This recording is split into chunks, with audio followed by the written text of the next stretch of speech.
चार हत्यारे तोप लेकर दो बच्चों को मारने आए, पर दरवाजे पर अलार्म बजा। बच्चों ने इसे माँ की परीक्षा समझा, जब तक हत्यारों ने दरवाजा तोड़ दिया। वे दोनों घबराकर फेस रिकॉग्निशन चालू कर छिपे हुए रास्ते में घुस गए। नीचे का सुरक्षित कमरा एक मजबूत किले जैसा था। माँ ने उपकरण तैयार रखे थे, पर उपयोग नहीं बताया। सबसे अजीब बात यह थी कि 8 साल का पालतू कुत्ता बोलने लगा। मुझे आपको बचाना है, इसलिए 5 दो। कुत्ता बोल रहा है।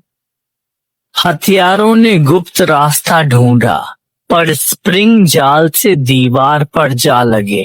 बाकी साथी नाराज होकर लेजर तोप से भागने का रास्ता उड़ा दिए।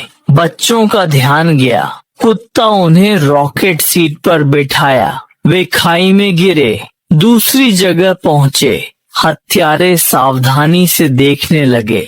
बच्चों ने घर का स्पेसशिप चालू किया और 20,000 हॉर्स पावर से उड़ान भरी। वे सीधे बादलों की ओर उड़ गए, लेकिन हथियारों ने पहले से ही तैयारी कर रखी थी। उन्होंने तुरंत लेजर तोपों को विमानों में बदल दिया और उन पर सवार होकर वे न केवल जल्दी से भाई बहन के पीछे चले गए, बल्कि उन पर कुछ सड़े हुए अंडे भी फेंके। हालांकि भाई बहन ने ऊंची इमारतों के बीच से कुशलता से उड़ान भरी और चकमा दिया, और अंत में अपनी मां के दूरस्थ मार्गदर्शन में एक गुप्त विशेष बल अड्डे पर उतरे। यह स्थान कड़ाई से संरक्षित था और भविष्य की तकनीक से भरा हुआ था। मां के सहयोगियों ने उनका तुरंत स्वागत किया और उन्हें आंतरिक शस्त्रागार में ले गए, जहां उनके लिए विशेष रूप से 2 सेट सुरक्षात्मक उपकरण तैयार किए गए थे।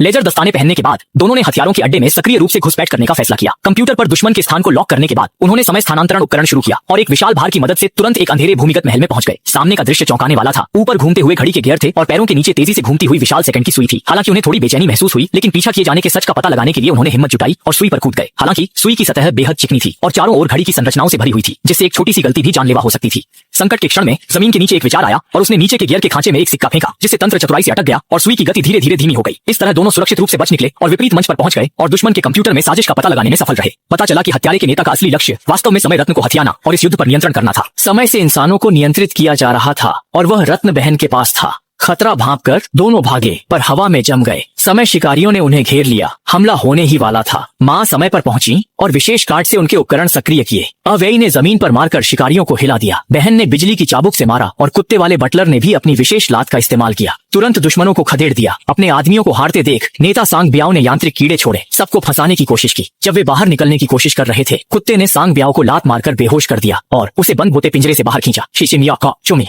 सांग ब्याओ की टीम हमेशा के लिए कैद हो गई, जबकि 2 छात्रों को उनके साहस के लिए मुख्यालय ने सबसे कम उम्र के एजेंट सितारों के रूप में भर्ती कर लिया।